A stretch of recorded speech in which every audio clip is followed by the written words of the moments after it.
Oscar Bevis, IFL TV, proudly sponsored by Everlast here in Fight Bubble. Hennessy Sports Show tomorrow night live on Channel 5. Ricky, the Hitman Hatton, joins me. How are you, Rick? Yeah, I'm great. Looking forward to the boxing tomorrow, yeah. Fans back in attendance as well, so feels like it's been too long. Obviously, you was at Gibraltar anyway with Campbell, but I mean, fans over here, excitement. Oh, it's brilliant. I mean, the one thing the most nerve-wracking thing I think any fighter will say is walking from the changing room to the ring. It's like the worst thing ever. But when you hear the adrenaline rush, when you hear the roar of the crowd, as hard as it was, that's what I miss. That's what I miss. The main thing I miss. And even though the lads on Saturday have got it back in only a small way, I think they'll relish just having a little bit of a crowd there. A few family members and mates in the crowd to cheer them on. I think it's good, and I think the good times. I think hopefully we've just turned the corner. Let's talk about the man you're with here. Brett McGinty. Now, there'll be a lot of people that aren't too familiar with Brett and his background and that, but speaking to Mick and some of the guys yesterday, they are set on Brett. They got real high hopes for him, and I suppose you're going to tell me the same sort of stuff. Yeah, he's a great prospect. Yeah, he's from St Johnstone in Donegal, and he's everything what we love about our fighters. You know, I'd like to think, he's exciting. He's right up my street. I'm his trainer, but I mean, stylistically, he's right up my street. He's exciting. He's a great TV fighter. Goes for the knockout. He's attacking. He won umpteen national amateur titles, Irish titles, multinational titles, Box for Ireland.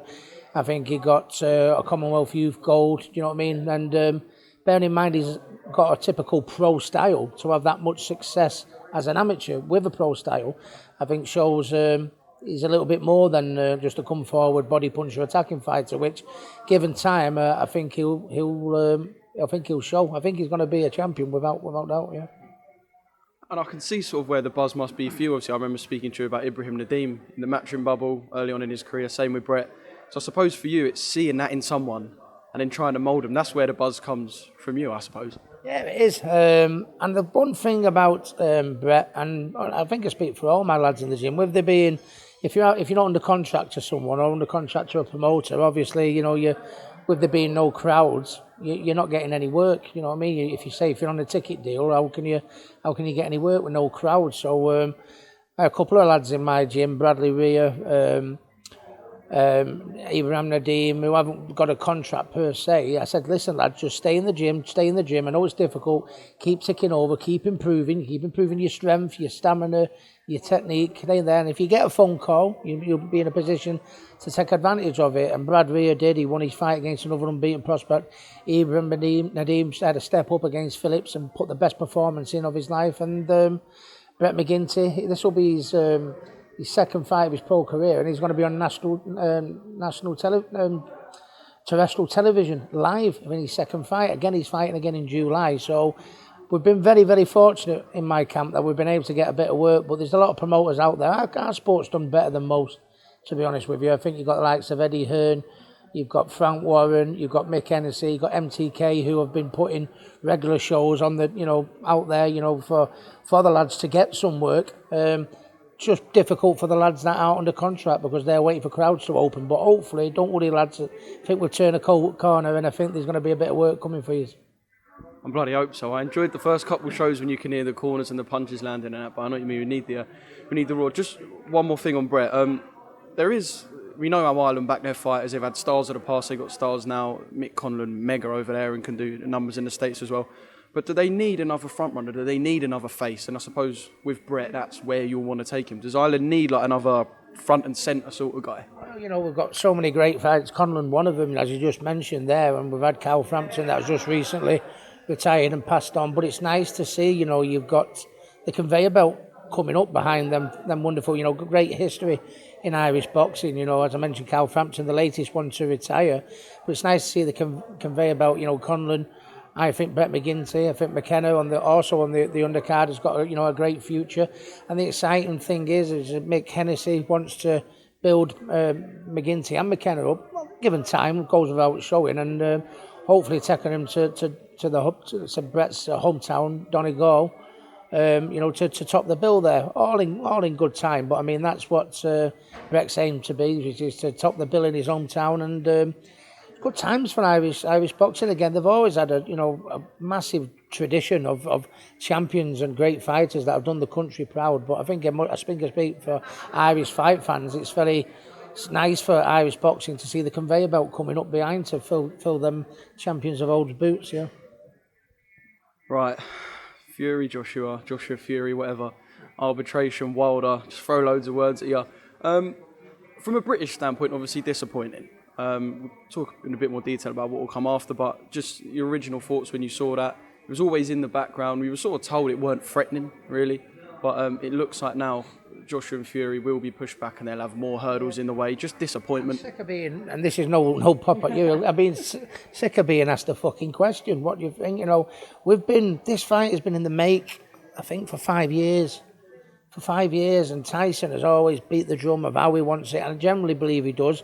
AJ has always said that he wants it, and listen, I think it's the fighters are the ones that always do want it. Sometimes it's politics that sadly, you know, get involved, but I'm just, you know, I thought we'd lost it, and then, you know, especially with the COVID, situation that we've been in, and then all of a sudden, there was talk about it is going to happen, and you know, in Saudi Arabia, of course, we'd like it at Wembley. A fight of that stature should be at Wembley in front of 100,000. But I mean, the fact that with the COVID situation, we thought we'd lost it completely. The fact that it's Saudi Arabia, you know, Manchester, Liverpool, you know, I couldn't give a shit. You know, as a fight fan, I thought at least it's on now, and now Wilder's won a court case, I believe, where Fury's got to fight him, and which worries me because I know Tyson. He's been through all his problems, and it's a credit to where he's been, to where he's got to today. But I mean, I think Tyson wants to get in and out now. He wants to get in. He had them 2 little comeback fights, went straight in against Wilder, got the draw, which we thought he should have won. Straight in again with another rematch, smashes into bits. And the only thing that is left, what Tyson wants, is Joshua. You know, and then he wants to fight Joshua and probably hang him up, and who can blame him? You know, and the fact that it's stalling worries me that eventually, if it goes a little bit longer, it might not happen. That's the worrying thing, and if that would be a tragedy for our sport in Britain, because that's the biggest fight in British boxing history. And it just seems that, you know, with 5, 6 years in the making, they're still talking about it's on, it's not, it's on, it's not. I'm seriously worried, because it'd be a crying shame for our sport. It's a heartbreaking thing almost, the fact that, like you said, we so nearly had it. And I know Wilder's been getting a lot of stick from British fans online, but I suppose he's going to do what suits him to get his potential step-aside money or to try and win his belt back. But it's a heartbreaking thing. We thought it was so close, and we were told as well, this court case is nothing. You were told it's like half irrelevant by Bob, by Eddie, by Frank, by everyone. Is that sort of the heartbreaking thing? It is, yeah, because I mean, you know, these men are the best in their game. Bob Arum, Frank Warren, and Eddie Hearn. You know, I mean, they're telling us, you know, that it's gonna do, and then obviously, you know, it don't happen. It's massively disappointing. But I mean, you know, it wouldn't be boxing if it wasn't like this, wouldn't it? And there's just so many big fights such as this are mentioned and have been mentioned in years gone by through history, and for whatever reason. Sometimes they don't happen, do they? Which, you know, we look back through fights in history that, you know, I wish he'd have fought him, I wish he'd have fought him. You know, please, let's not be on our sofa in, you know, in 15, 20 years' time going, do you remember when we should have had that one? I mean, Britain never had an heavyweight who we knew a few years ago. Now we've got the 2 bests. And for whatever reason, they can't get it on. I've just got my fingers, my legs, everything crossed that eventually we get the job done.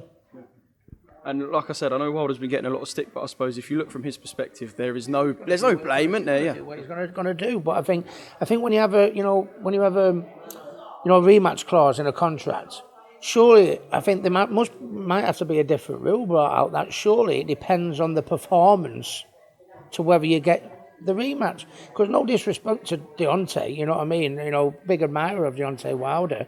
The first fight, where Tyson only had 2 comeback fights, he come back, we thought he'd won, he got a draw.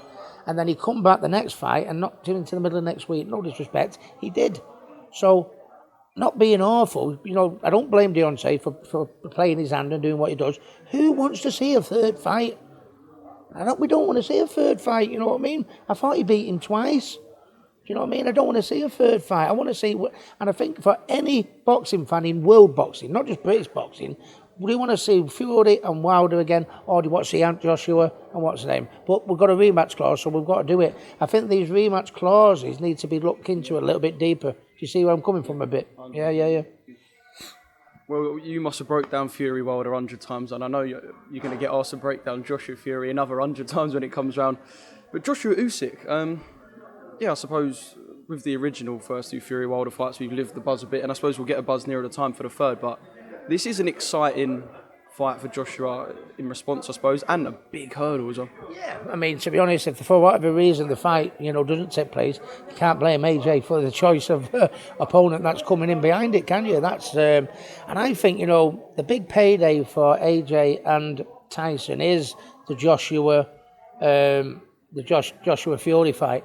But and I think I'd favour AJ against Usyk, but it's a banana skin for AJ with that in the pipeline of the Fury and Joshua fight. You're looking forward. That's going to be both Fury and Joshua is both defining fights. That's when they're going to get their payday for. And AJ, even though I think he can win it, I think he probably will win it. Has got to go through Usyk now before he gets to it. I don't know. I'd pick AJ in that fight. I do, but oh my God, it's a tricky one. You know what I mean? And I know money is obviously massively inflated, not just in boxing, in all sorts of sports. But 20 million to step aside. God, be nice, wouldn't it? Bet you wish you could do that in your day. About this rematch clause. Do you know what I mean? They need to be not just, I don't know because I'm not a promoter. Is it just you're entitled to the rematch?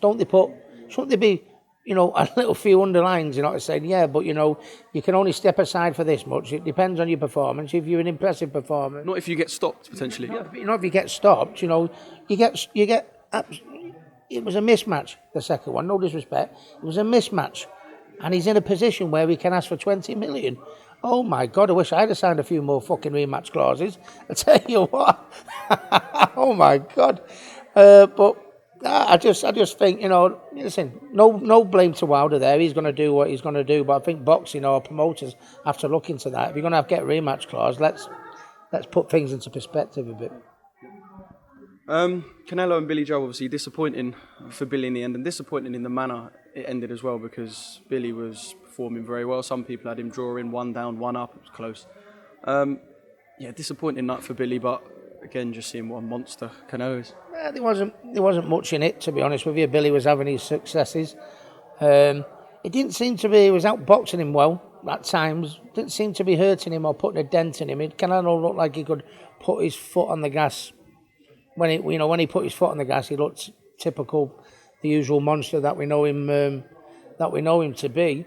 But yeah, circumstances. To aid one thing, a few people saying, "Did Billy Joe Saunders?" I tell you what, unless you climb through that boxing ring, don't say that. Do you know what I mean?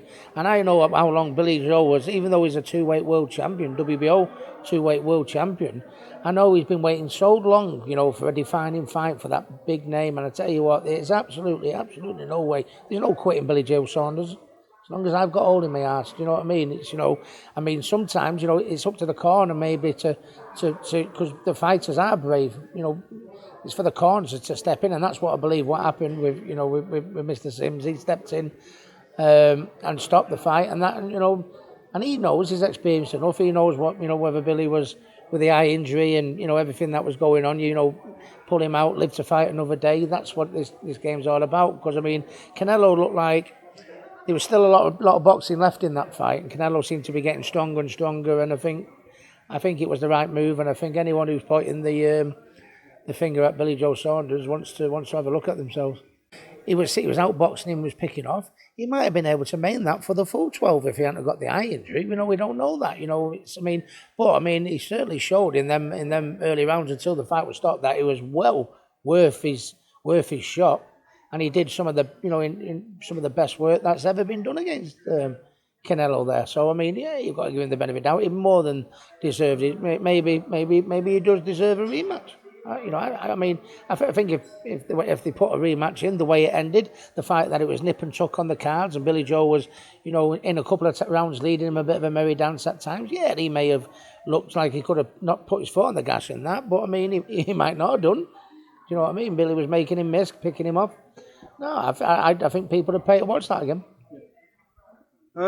Taylor-Ramirez, mouth-watering fight this weekend. Not too much UK press attention for it, and hasn't been picked up by a UK broadcast, which is obviously disappointing. But us boxing fans know that this is serious, and it's so buzzing. Well, it's my weight. I mean, I beat the universally recognised champion in Costa Zoo, but I only got the chance to get the one belt because I think he flogged the other ones or something. But no, yeah, you know, Josh there has got a chance, you know, to win all the belts, and what a feat for British boxing, what a feat for Scottish boxing. You know what I mean? It's a real pick and fight. They've got a common opponent in I forget the lad's name now. I think Josh beat him on points, and Ramirez beat him on a split, which you can't read into that because Josh is the boxer and he's the scrapper. So yeah, I mean, obviously Josh was probably likely to outbox him, and he was probably going to do it the harder way because he's more of a fighter. But that also has a great stoppage win over the lad that beat Terry Flanagan. Was it Blocker? Was it? Is it? Yeah, Maurice Hooker. That's good form. Do you know what I mean? So it's a tough fight. It's a 50-50 fight, I think. I'd go with Josh Taylor. I think just the fact that he's got that massive skill. Yeah, massive skill, you know what I mean? And there will be rounds where he'll be able to bank early on with his southpaw and his boxing ability and his movement and everything that. I think he'll be able to bank a lot of the early rounds. I think Ramirez will come on down the home straight, but I think Josh has got enough grit to stomach it out. He's no... even though he's a nice, skillful boxer, he's no pushover, you know what I mean? When it comes to the trenches, he won't be found wanting. And I think he'll just have enough to see it over the finishing line, yeah. Are we looking, if Josh wins, at not just someone who is undoubtedly a British great with years left in the bank, are we looking at someone who should be in a top 10 world pound-for-pound list? In the pound-for-pound, in the top 10 pound-for-pound? Absolutely. He's got every single one of the belts. And when you think of how quick he's done it, I think he's an unbelievable achievement. And, you know, there's room for thought to say that he could even get better, bearing in mind, you know what I mean? He's fresh. A lot of miles left on the clock, you know, for Josh Taylor. You know what I mean? He's got the height and reach, so maybe he can go up in weight, you know, become a two-weight world champion, you know what I mean? But, you know, time will tell. I just think for the amount of fights he's got to have all the belts, I think is a fantastic achievement. Unbelievable. Quick little update on Campbell. We know Eddie's sort of been teasing everyone about the fight camp announcement coming soon. They had a revisited one last year, was brilliant. This year will be the same. I can imagine after 2 pay-per-view back-to-backs, Campbell will make a fight camp appearance. I'd like to think so, yeah. Eddie turned around and said that he would probably have 6 or 7 fights in the 12 months, which is absolutely fantastic. And the fact that he was on the Gibraltar show and then he boxed at... in my front room at the Manchester Arena in his last fight, you know. So a great start for his first 2 outings for Campbell. So Campbell's in the gym, you know, ticking over, and I'm sure the minute Eddie's got a spot for him, we'll hear from Eddie. If it's Gibraltar, Manchester Arena, and then Brentwood, Eddie's back garden, where were your first 3 fights, just out of interest? Because I could imagine you 3 leisure centres were there, early doors. My first one was Kingsway Leisure Centre in Widnes. In fairness, my second one was Madison Square Garden and the Nassim Ahmed Kevin Kelly undercard. Stick that up, you Campbell. Yeah. But then I went to boxed in Bristol in my third fight against a kid called Dave Thompson. I can't think. Was it Kingsway Leisure Centre? I might be wrong. If I have got that right, I've still got a few left, haven't I? But no, yeah, that's what it is. You know, it's nice. I mean, I'm sure there's no doubt that, you know, Campbell will box on the big stage to give him that experience. And then sometimes he's got to go back to, I wouldn't say your spit and sawdust, but to your lower room shows. That's all about your progress. And no one knows better how to bring someone on than Eddie. I've got full confidence in him, so yeah.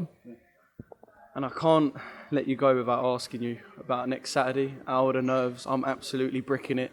We've just lost the FA Cup final. It could be a torrid 2 weeks. How are the nerves, Rick? It's very hard for City fans to be bricking it a little bit. You know, when we see the players we've got and the team we've got. And but Pep sometimes swaps him over to rest players. And, you know, sometimes he makes 8 and 9 changes a game. And that's what he's done in the last 2 times we've played Chelsea and they beat us. But I think Pep knows our starting 11, and I think Chelsea know, if they're looking across at our starting 11, what they're up against. I'd like to think so. But in a final, it's anyone's game. But I mean, I think if you're a Chelsea fan, you're in the final. You'll be thinking it's a final. It's a one-off. Only one game. Anything can happen. We've beat them twice. We can do it again. Of course they can. But I think you'd be hard pushed to not say that City are the favourites. And I think if Chelsea were to do it, which they're capable of, it would still be an upset, I think. It must be mad. Like, this is like the wildest dream sort of stuff for you, considering where City have come from. Like, I suppose in my lifetime, my old man says the same. He says to me. But my dad says the same. He says, I was watching Chelsea in Division 2. Look now, it's mad. It's like when we went to the second division, the old second division years ago. Oh my Lord, you'd think that things couldn't get any worse. And not just, and even when we was in the Premiership, we got to the first division, and even when we were in the Premiership, it was shit. It was rubbish. It was crap to watch. And we've always had a good following, Man City. Even when we're rubbish, even when we're not performing, we still turn out in our droves. And people have a pop at us about the money that's coming to the club and stuff like that. But what they've done with the money, they've brought world-class players to the Premiership. You know what I mean? City have been starved of seeing world-class football, but we're able to watch it now. And if any fans deserve it, I think Manchester City fans deserve it. And I think in football now, in world football now, you all need to spend money. You know what I mean? Yeah, if you who hasn't got money, you all need to spend it. So, but it just shows you just a long way how the Premiership has come, that Champions League to two English clubs in the final. You look at the Europa League, two English clubs. It just. I think Spain and Italy aren't the force they were now, and it just shows you just how strong the Premiership is when you see finals like that. Yeah. All right, Rick, thank you very much for speaking to IFL TV. And I know that next time I see you, I'll either be avoiding you at all costs or laughing in your face. So let's see. Yeah. If you're a bit Chelsea beaters, you'll be up my arse with that, Mike.